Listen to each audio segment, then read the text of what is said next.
Thank you.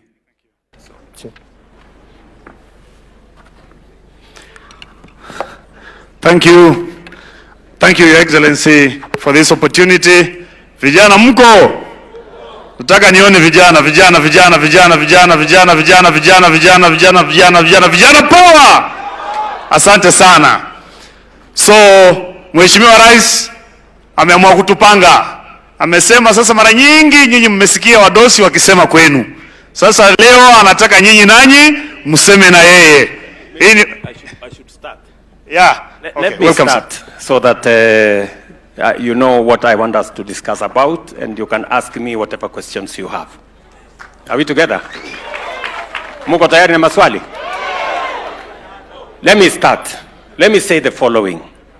Today is International Youth Day.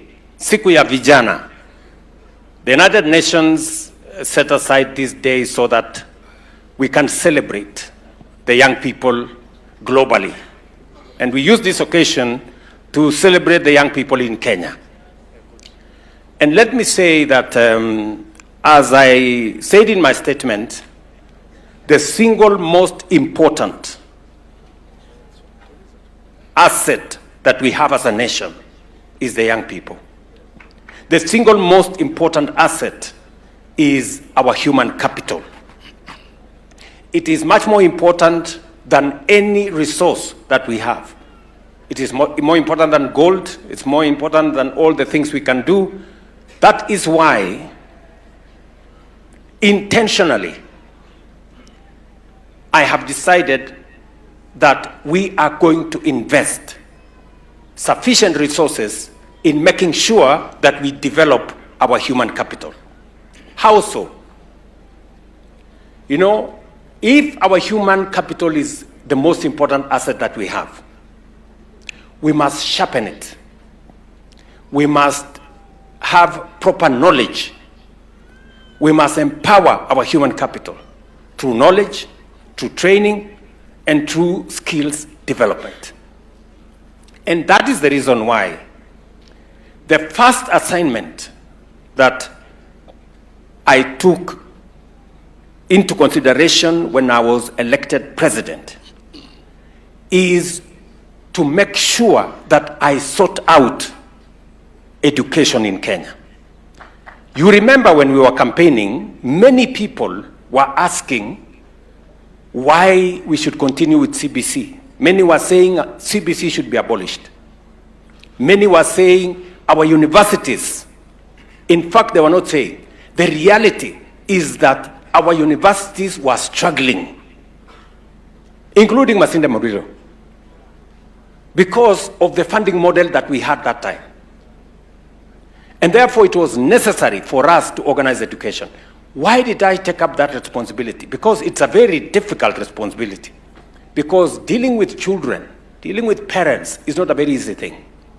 In fact, I was told by my predecessor that this one is very difficult. And that is why many people did not want to touch reform in the education sector. But I had the option of doing nothing about our education sector because it is difficult. But I also had the other option of doing something about it. Maybe difficult, but getting it right. And I chose the latter. That's why I put together a task force led by Professor Munavu, put our education experts together, and they came up with a plan that we have implemented. In that plan, we have sorted out our CBC challenges. We have sorted out the transition from ECD to primary school, to junior school, to senior school, and now to university. The pathway is now clear for all parents. It was also necessary to close the gap on teacher employment. If there are representatives of NAT here, they will tell you we had a gap of 116,000 teachers that were not in class. It is the reason why by January this year, by January next year, we will have hired 100,000 teachers. We will be remaining only with 16,000 because I made a commitment to Kenya that I will close the gap on teacher enrollment. And number 3, we changed, on recommendation of the task force, the funding model. Today I've had an engagement with Vice Chancellor here. And Vice Chancellor confirms to me that the new student-centered model is working for him. He can pay his staff, he can pay his bills or his suppliers, and he can run courses in the university, unlike the difficulties we had under the old under the old model. So I wanted to sort out education. Why? Because unless we sort out education, we will not be able to sufficiently empower young people and our human capital to be able to deliver for Kenya. So that's number 1. Number 2, it was necessary as we spend money in primary school, secondary school, TVETs, and universities. And by the way, just to give you numbers, we are spending 650 billion Kenya shillings every year in educating our population, from primary school to university. 650, 30% of our budget goes to education.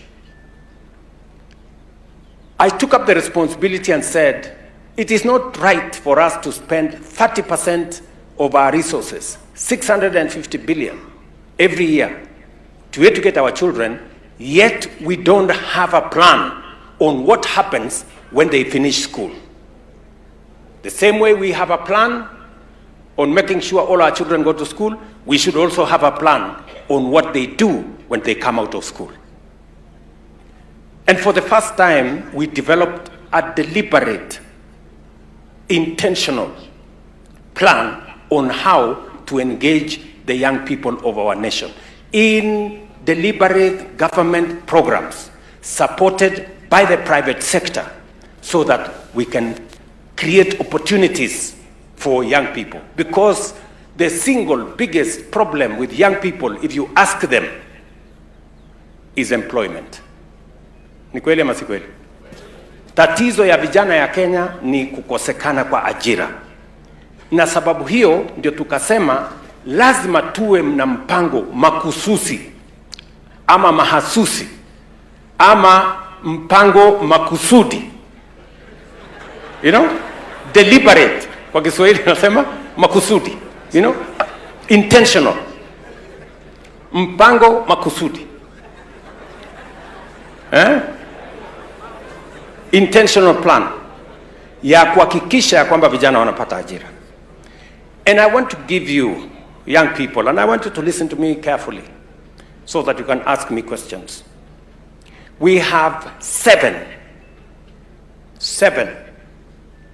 deliberate programs for young people to be engaged. Number 1, the reason why we rolled out our housing program yes, we needed houses. Yes, we needed markets. Yes, we needed hostels. And we are building 160 housing units with a pipeline of 700,000. We are building 400 markets across Kenya, and we are building hostels for 170,000 students, including hostels in this Masinde Muliro, which we will start next month.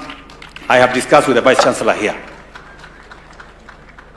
We will be doing the first 1,200 a hostel block here in Kakamega beginning next month. We have agreed with the Vice Chancellor. And we are doing it in many TVET institutions across Kenya. But the most important part of that program is the jobs that program creates. So the program of housing is more about creating jobs than doing the rest of the things that it is going to do. And let me give you the numbers. Today, as I talk to you, you heard in my statement, we have 320,000 young people working in the housing program. We're going to scale it up to 640,000 in another 2 months. And our target is to have 1 million jobs, 1 million young people every year working in our housing program. We have already advertised for 4,000 skilled professionals from universities and from TVETs who will supervise that program. We will scale it up to 10,000 by January so that they can supervise the work that we are doing in that space. So it is about jobs. It is about charging our economy. The whole construction industry will create additional jobs. The whole supply chain of cement, steel, Juakali sector, producing doors, hinges, windows, and everything else they are producing. So it's about jobs. We have never had a deliberate plan to create jobs in Kenya because we didn't gather the courage to implement housing. Now we have. It's going on. Number two, we have deliberately realigned and reorganized what we call labor mobility. That space had many crooked people. So many people were being exploited.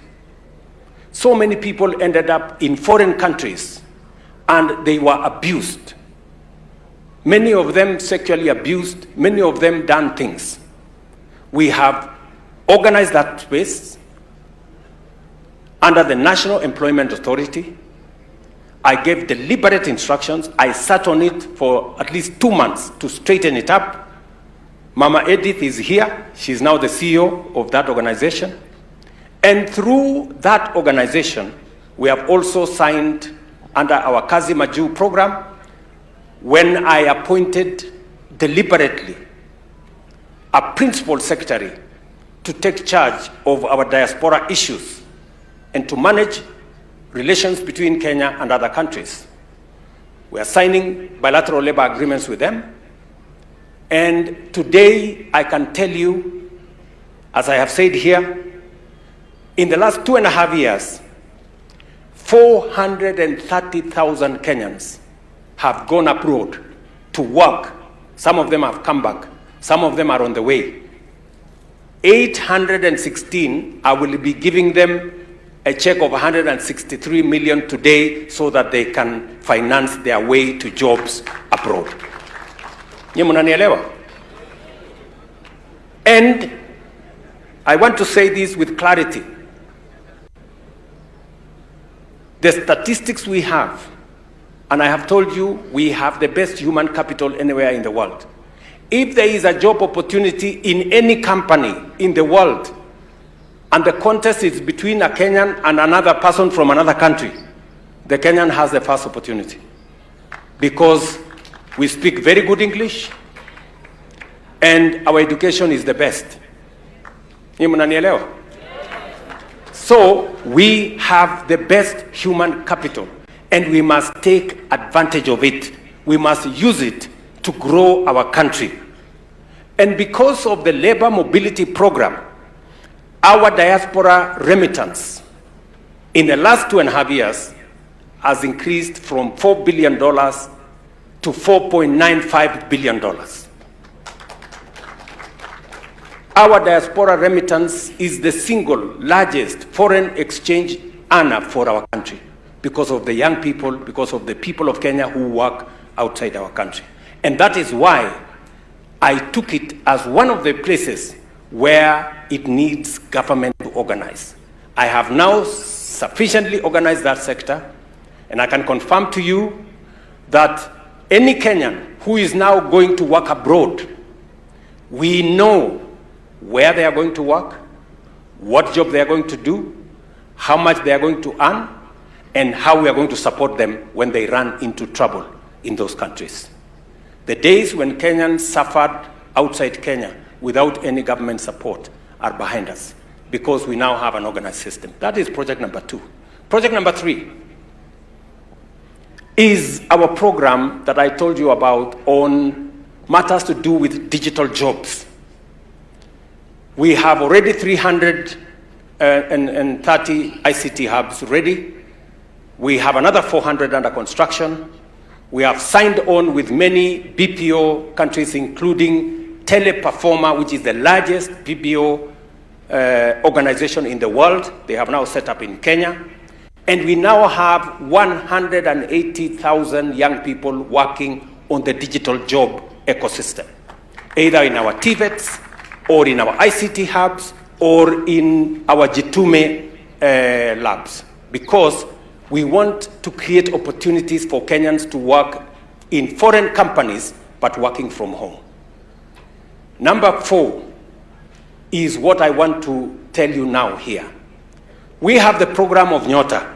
Na nataka munisikize sasa kwa makini. And kama uko na simu, uanze kujipanga hapo kwa simu.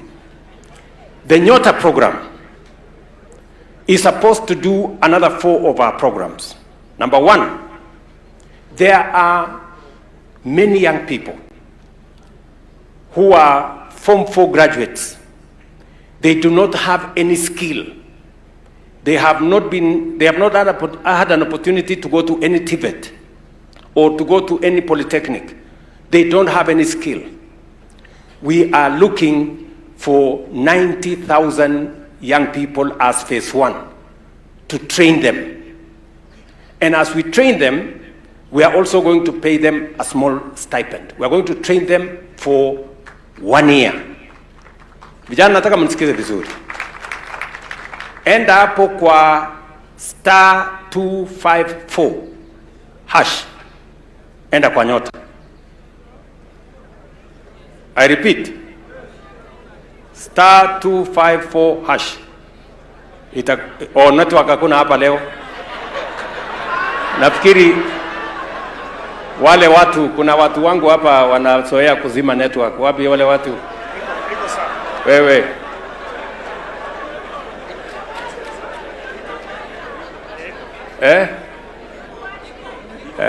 Iko imekuja. Haya. Tunaelewana? Imekuja bado? Imekuja? Very good. So they will just organize it just now. So tufanye hivi. So pale already, nataka munisikize, already 160,000 young people have applied. Yeah? But there is still an opportunity for you to apply. These 90,000 young people who have no skills, and these are young people between the ages of 18 and 29. Yeah? And if you are disabled or you are in the marginalized, up to 35. We want to equip you with skills. You're going to work under a mastercraft. We are going to equip you with skills. If you have no skills, we're going to make sure that you can go home and come back every day. We will pay for your going home and coming back for 6 months. We will bring NITA to come and assess you. Then we will give you a certificate that you have been certified on this or that or the other skill. And then we are also going to give you another 6 months of apprenticeship. We're going to assign you to a job where you can learn on the job, where you can be working and improving your skills for another 6 months. And in those 6 months, we will also be paying you stipend to go home, come back, and make sure that you learn that skill. That is component number 1. Mnasikia nyinyi vijana? Component number 2 kwa hiyo program. Kuna vijana wengi ambao tayari wamelearn skills, lakini hawana certificate yeyote. You know how to you know, for example, you are a mechanic, you are trained, or you are a plumber, you have done it, or you are an electrician, you've done it, or you are a carpenter, you have done it, but you don't have any paper to show that you have a skill. We are looking for 20,000 of such people, again, on that platform. *254#. We are going to assess you. We're going to take you through a short course of 1 month. We're going to assess you, and we are going to give you a certificate, and that certificate will be paid for by the government of Kenya, and then we can now point you to opportunities that are there for you to work now that you have a paper and now that you have certification. And that certificate will also allow you to now move to the next training level. So you have an opportunity to train at the next level, but you also have an opportunity now to be hired because you have a document to show that you have a certain skill. So 20,000 young people from Kenya apply. We are ready for you, and that program is on the roll. Number 3, we have young entrepreneurs, wafanyabiashara vijana. Tunatafuta wafanyabiashara vijana 100,000, 100,000. Tayari nyinyi mnajua kwa hiyo mtandao ya *254# mumejiandikisha. Tayari vijana 1,000,000 wamejiandikisha kwa hiyo platform. We are looking for 100,000. Lakini tayari 1,000,000 wamejiandikisha. Kumaanisha we have a big pool of young people, young entrepreneurs that need support. So the first phase, as I told you, those 100,000, they are now going through the selection. Next month, with Waziri Oparanya here and Waziri Mvurya, we are going to start phase 1, the first cohort of 54,000 young people. Each of them, we are going to give them 50,000 shillings, not loan, but grant ya kuendesha biashara yao. And then we will do the next cohort and the next cohort. Tukimaliza 100,000, tutaketi chini tuone what is the future of this program. Ninyi mnanielewa? So vijana, there is business support where we are going to assist you with business literacy. We are going to give you capital of 50,000. We are going to link you to financial institutions, and we are going to provide mentorship for you so that we can have youth-led businesses, youth-led enterprises, and we want to make it deliberate as government of Kenya. I told you that for us to move forward, it must be deliberate, it must be intentional. Hatuwezi kusema tu vijana watapata kazi. Lazima tujiulize watapata kazi wapi, na ni kazi gani, na watasaidika vipi. Those are the questions we are answering as government. Number 4 on that program is assisting you with digital knowledge, financial literacy, so that you can apply for government procurement opportunities. You know that 30% of all government procurement in the national government and in the counties are supposed to be reserved for young people, women, and people with disability. But unfortunately, those opportunities young people don't get. And that is the reason why we are providing now money to train young people on how to get those opportunities, number 1.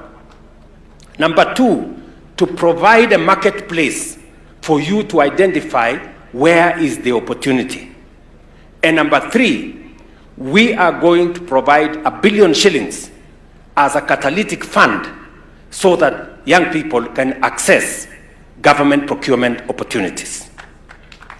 Again, we are looking for 600,000 young people so that we can mentor them, we can train them, and we can give them catalytic financing for them to access government procurement opportunities at the national and at the county level.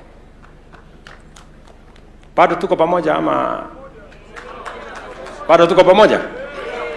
Let me tell you number 8. What we are doing in that space is the famous, mulikuwa mnajua zamani kulikuwa na kazi ilikuwa inaitwa kazi mtaani. Si ndio? Sasa tumebadilisha jina tunaita climate works. Sasa hiyo mpango itakuja tayari pale Nairobi, tuko na vijana 1045 wanafanya kazi. Sasa tunataka kuleta hiyo program ije mashinani. Kila county, mmesikia hapa Kakamega tutakuwa na vijana 4,000 watakaofanya kazi katika hiyo mpango ambayo ilikuwa ni kazi mtaani, lakini sasa tumeipangia vizuri. Watakuwa wanatusaidia kwa mambo ya barabara, watatusaidia kwa mambo ya greening public spaces na mambo mengine, and that program is beginning again next month because there were a bit of reorganization that was necessary. Tunaelewana vijana wa Kenya? So mimi nataka niwaeleze vijana ya kwamba nafasi haiwezi kuja kukutafuta nyumbani. Lazima wewe ujitume. Bwana. Lazima ujitume. Si ndio? Nyinyi mmesikia mimi nikisema hapa Kakamega tuko na mpango ya affordable housing. Pale kuna nafasi ya ajira. Hapa tutaanza kujenga hostel, kutakuwa na nafasi ya ajira. Kakamega hii tunajenga soko 27, pale kuna ajira. Kakamega hii na Kenya mzima tuko na ICT hub, tuko na Jitume labs, tuko na PPO sectors, pale kuna ajira. Tumewaeleza kama wewe ni kijana hauna skills yoyote, tuko tayari kukusaidia kupatia wewe skills at our cost, so that, and we can also give you certification so that you can become more employable. All these programs are for the young people of our country, and we want every young people to have the correct, every young person to have the correct information, so that you can engage with the opportunities that are there for you. Na vile nimesema, lazima pia ujitume. Look for those opportunities. Hustle these members of parliament. Hustle your MCAs. Hustle everybody looking for those opportunities, because that is how we are going to get young people contributing meaningfully to the development and the progress of our nation. I wanted to say this as an outline of the programs we have, and as a deliberate program that has never been done by any administration, because we must be deliberate about creating opportunities and creating pathways for young people to access opportunities to train, opportunities to work, opportunities to be employed, opportunities to do enterprise. Asante sana. I'm ready for your questions. Tumpigie makofi Mheshimiwa Rais. Thank you so much, Your Excellency, for that candid, succinct, elaborate presentation. A very deliberate presentation to the young people of Kenya. Sasa kabla nichukue maswali ya vijana wa Kenya, other than yourself, Your Excellency, and the Governor, we have two other panelists. I will allow them the privilege to say their names and the organization they present, please. Thank you so much, Your Excellency, and thank you so much, the audience and all the guests that are around. I'm David Msongori. I come from Taita Taveta.